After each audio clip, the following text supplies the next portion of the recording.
This is Dr. Tori. Welcome to the Influence Everyday Show, where we make every day better and we influence for good.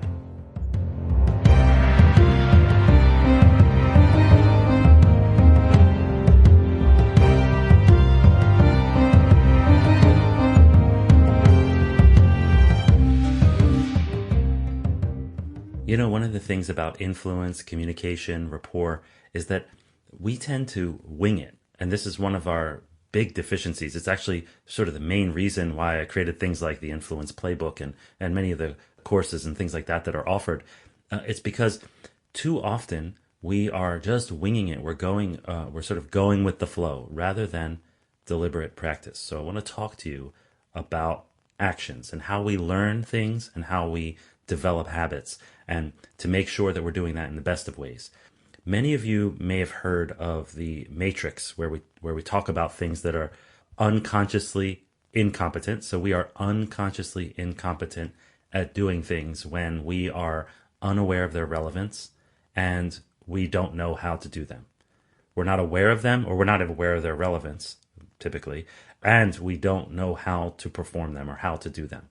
So a good example of that is, let's say, a 13-year-old child who does not know how to drive.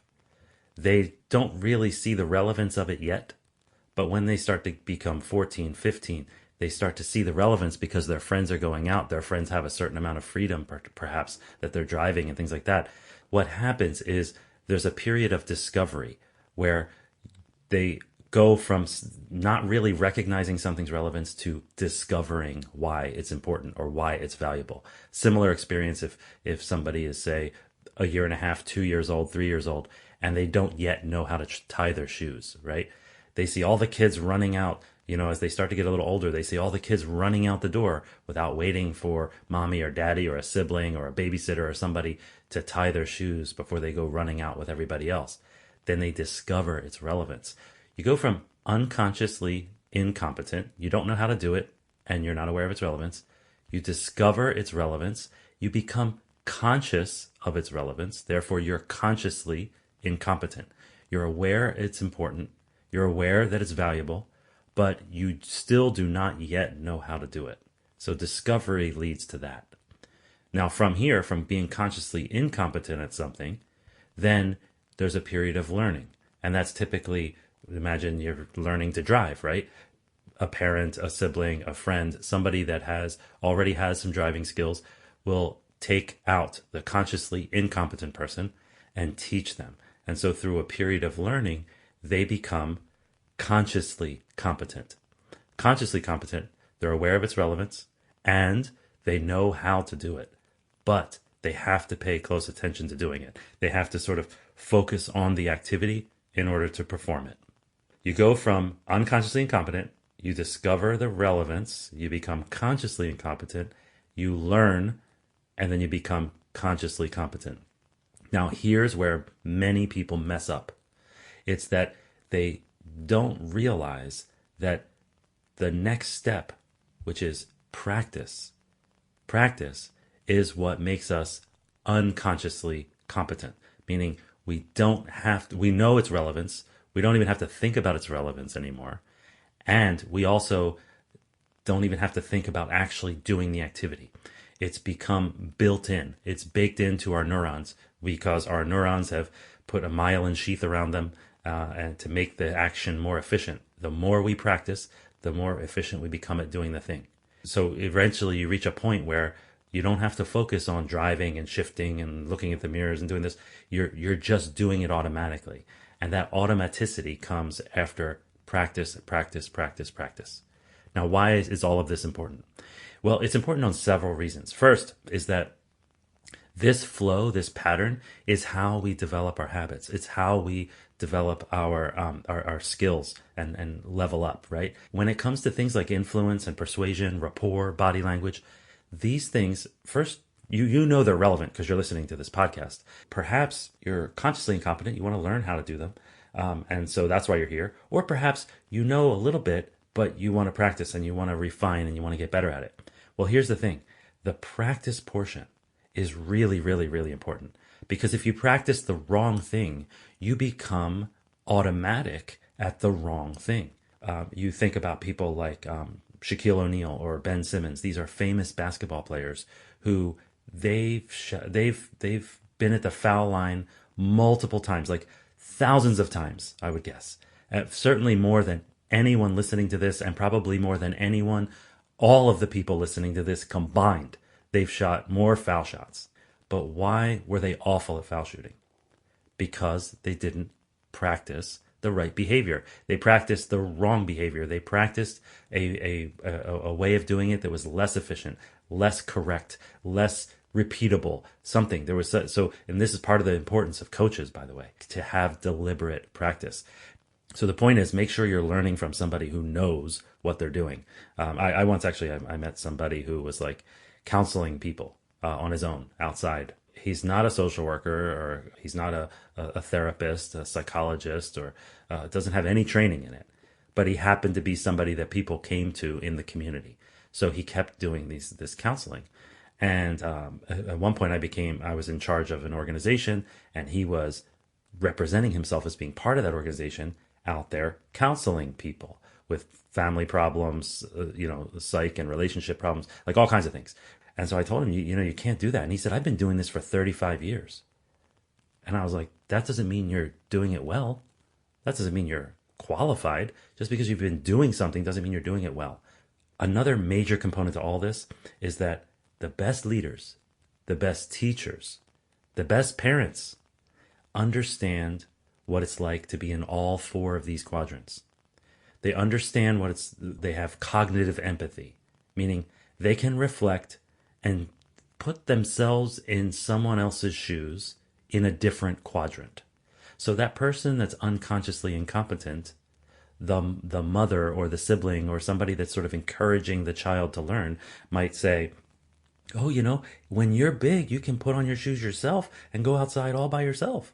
They start to encourage the discovery portion, right? They remember, or they can sort of imagine, empathize, put themselves in the shoes of somebody who is in the unconsciously incompetent place, and start to move them to the consciously incompetent place by helping them discover the relevance. And likewise, if you have cognitive empathy for what it's like to know that something's relevant but not know how to do it, to be scared, to be nervous to take that first step, that cognitive empathy is required to get somebody into the car to start driving. And then once they start learning to drive, when they're consciously competent and you're teaching them to drive, if you remember what it's like to be consciously competent at driving, where you have to focus on every little thing, you have to think about putting into drive and think about holding the brake while you put it into drive, and look in the rearview mirror and adjust the mirrors before you get going and all that stuff. Like, they have to think about every little step. If you can remember that, or put yourselves in their shoes for that moment, then you are a better teacher. Why? You're more patient. You understand where it's coming from. If you have cognitive empathy for that space, you can also help them get to the unconscious competence by helping them practice. Give them the tips. Remember what it's like to learn and fumble, and then practice and fumble, and until finally you refine the behavior. If you can remember that, if you can be that cognitive, empathic leader or parent or friend, then you are better at that teaching. The thing is, people tend to say practice makes perfect. And when you look at this conscious competence model, you know that is not true. Practice does not make perfect. Practice makes permanent. Practice makes near permanent. What happens is we have mirror neurons, so we model other people's behavior. We lay myelin to make the nerve conduction more efficient. We bake in the behavior so that it becomes automatic. A skilled player, whether it's a player of music or a player of a sport, or somebody who is really good at public speaking, they're up there doing stuff that they've done multiple times over.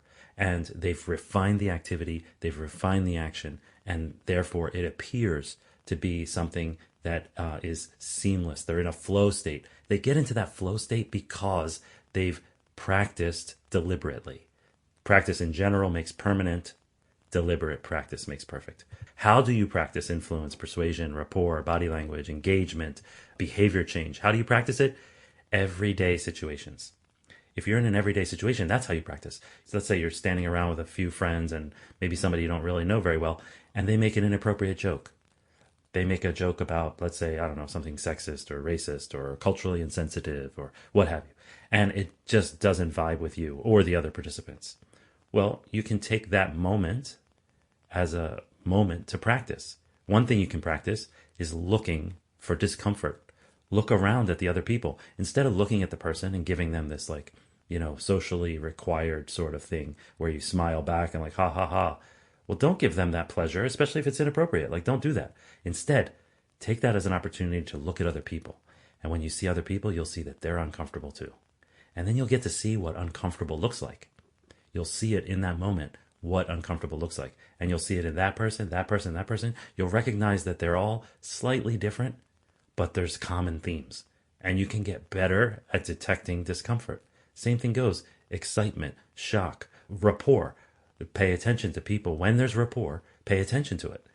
Turn your attention to whatever the common situation is. And by the way, you can improve your skills at influence and rapport and persuasion and all these things if you have a shared language. And that's one of the benefits of learning courses like this and reading books like Dr. Robert Cialdini and the other books from Grenny and others where they've written about Change Anything and Influencer. If you read the books on influence by the people who wrote the books, Vanessa Van Edwards, her book Cues and her book Captivate.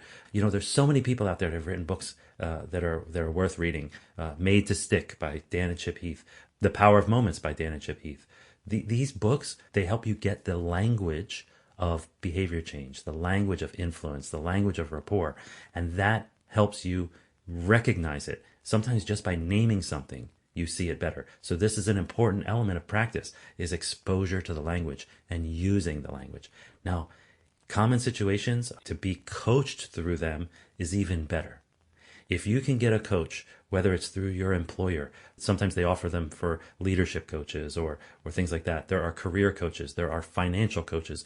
There are communication coaches. It's something that I do. I do executive coaching for people who want to do really well at home and at work. And so essentially I help them with communication. The thing you learn at home is it's the same strategy, just a slightly different tweak to what it is at work and vice versa. I coach people through that. You can get coaches for life coaches for all kinds of things. Just look it up and don't think this is some woo thing. Coaches, they're the best athletes on planet Earth, the Olympians, right? They all have coaches. And the ones who have fired their coaches right before the Olympics because they thought, I know how to do this. This person doesn't even know how to do this. I'm the one that knows. Those who have fired their coaches have failed miserably, time and time again. But coaches are required by even the best athletes on earth. The same thing goes for this. If you want to get really good at communication, if you're going on an interview, find somebody that does mock interviews. Practice with a coach. Beautiful way of laying the mile in and making stuff automatic. All right, I would recommend that you take some of these lessons and write them down. Write down a few things like that if after you have an interaction with somebody, go back and journal or write it down on a sticky or do something. Write it down somewhere. Take note of it. I personally use mind maps, right? So I document everything into a mind map. So if I'm hanging out with friends and I notice something about rapport or something about when everyone laughed and then a few people didn't, I'll take note of it and try to learn from it. And I'll jot it down. Now influence and communication, all that stuff, that's my thing, right? So that's what I geek out on. But the point is, if you want to get good at anything, take notes, learn, observe, practice, and have deliberate practice. Deliberate practice with a coach is ideal, by the way. I wanted to point this out, this whole model of how we go from not knowing a thing, not knowing how to do the thing, not knowing its relevance, to discovering a relevance, to learning how to do the behavior, and then deliberate practice is how we get good at it. Thank you for joining me. I'll see you in the next episode. This is only the end of today's show if you let it be. Who needs to hear what you just heard? Go ahead and share it with them right now. The Influence Everyday podcast is free. We don't sell advertising space, so telling others is the best way to pay us back, but more importantly, it's the best way to pay it forward. If you enjoyed today's podcast, take a moment to rate and review the show. Then check out the additional links and materials that go along with it. They offer more ways to take your influence, your impact, and your relationships to a whole new level. Now go forth and influence for good every day.